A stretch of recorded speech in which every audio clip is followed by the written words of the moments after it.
प्रदेश के माननीय मुख्यमंत्री धाकड़ धामी, हैंडसम धामी और आजकल तो वो फिट धामी भी हैं।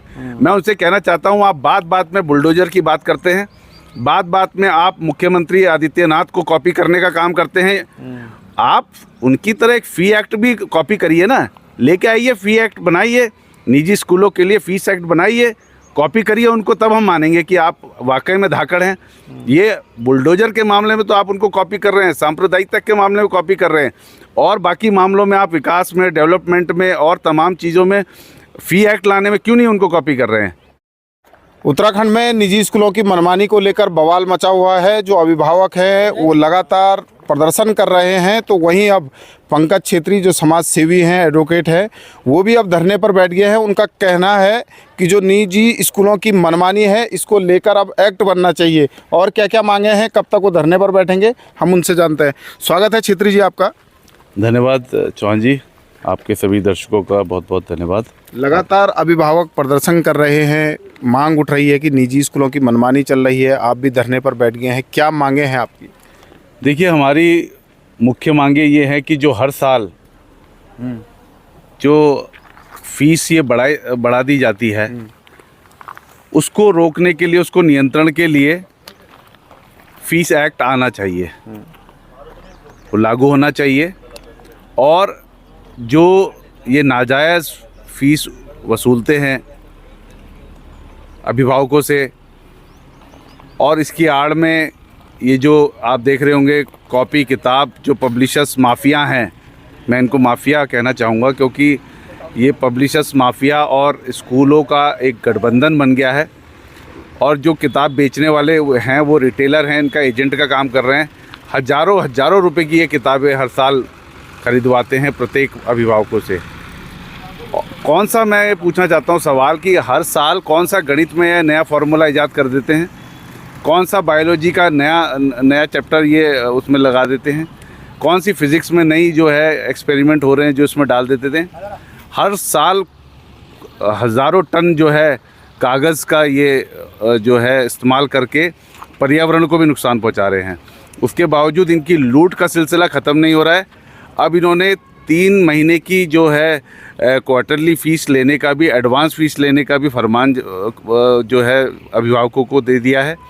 फिर ये है, कई स्कूल ऐसे हैं जिन्होंने 30% से 40% तक भी फ़ीस बढ़ा दी थी। कल जब हम कलेक्ट्रेट में वहाँ धरने पे बैठे, उसके बाद डीएम साहब थोड़े और हरकत में आए, तो कल हमने सुना है कि शाम को वो फ़ीस वृद्धि कम करी है। तो ये सब अभिभावकों को क्यों झेलना पड़ रहा है? क्या यहाँ सरकार नाम की चीज़ नहीं है, प्रशासन नाम का चीज़ नहीं है?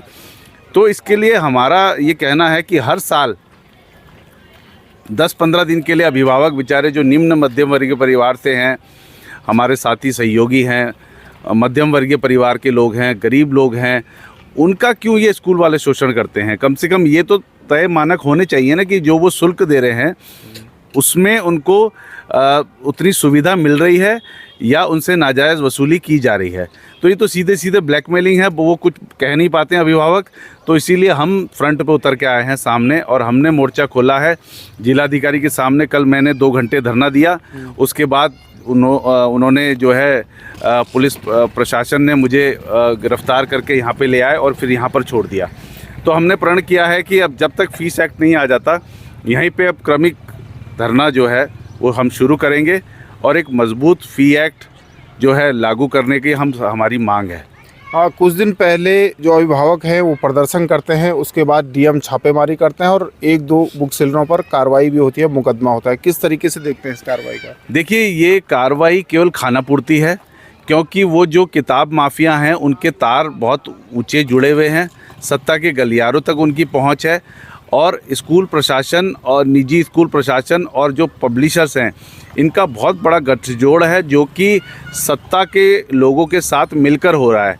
तो ये केवल इससे काम नहीं चलेगा, जब तक इस पर ठोस कानून नहीं आएगा तब तक कोई बात नहीं बनेगी, क्योंकि ये पर्ची दे देते हैं। आप भी अभिभावक हैं, आप समझते होंगे, केवल पर्ची दे देते हैं और कहते हैं उस दुकान से लेना है, आपकी मजबूरी हो जाती है, पूरे शहर में वो किताब आपको कहीं नहीं मिलेगी। तो ये बहुत सारा इन्होंने जो है बिल्कुल गुंडागर्दी फैला रखी है।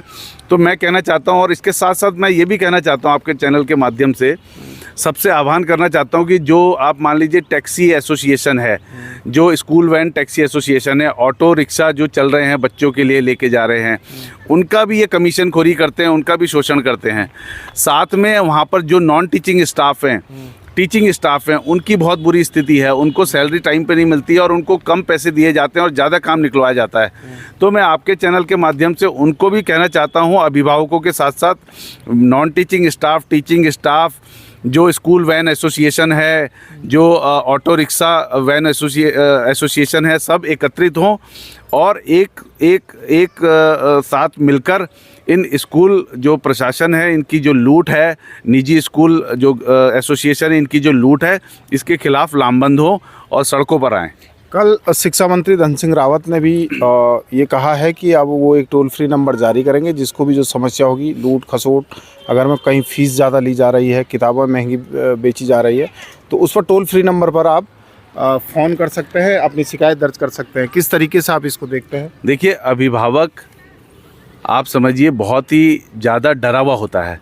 हमने कल भी देखा, कल मेरे साथ वहाँ पर अभिभावक थे कुछ, जैसे ही वहाँ पर एसडीएम आए, पुलिस प्रशासन के लोग आए, दरोगा आए, सिपाही आए, तो वो घबरा गए। वो कहने लगे छेत्री जी हमें गिरफ्तार तो नहीं कर लेंगे। मैंने बोला आप चलिए, तो वो मेरे से थोड़ा दूर जाके खड़े हो गए और मैं वहीं बैठा रहा। तो ये इस प्रकार के अभिभावकों को ये डर रहता है कि कहीं हमारा शोषण न करें, हमारे बच्चों का ये प्रताड़ित न करें स्कूल प्रशासन। ऐसी परिस्थिति में इनके टोल फ्री नंबर पे कितने फ़ोन करेंगे, कौन करेगा, मैं भी देखना चाहता हूँ। ये केवल कागजी बातें हैं, ये केवल जब जो जनता का आक्रोश है उसको कम करने के लिए है। टोल फ्री नंबर का रोज़ ये डाटा जारी करें ना, कितने लोगों ने कॉल करा। ये क्या करेंगे, जो नंबर, उसकी क्या ये प्रामाणिकता है, क्या इसकी गोपनीयता है कि उसके बाद ये स्कूल प्रशासन को नहीं बताएंगे कि फलाना आदमी ने आपके स्कूल के बारे में शिकायत की है। तो ये तो उनकी सुरक्षा से भी खिलवाड़ है और वो ये बहुत ज़्यादा, मैं कहता हूँ कि एक खाना पूर्ति वाला काम है, इसके अलावा कुछ नहीं है।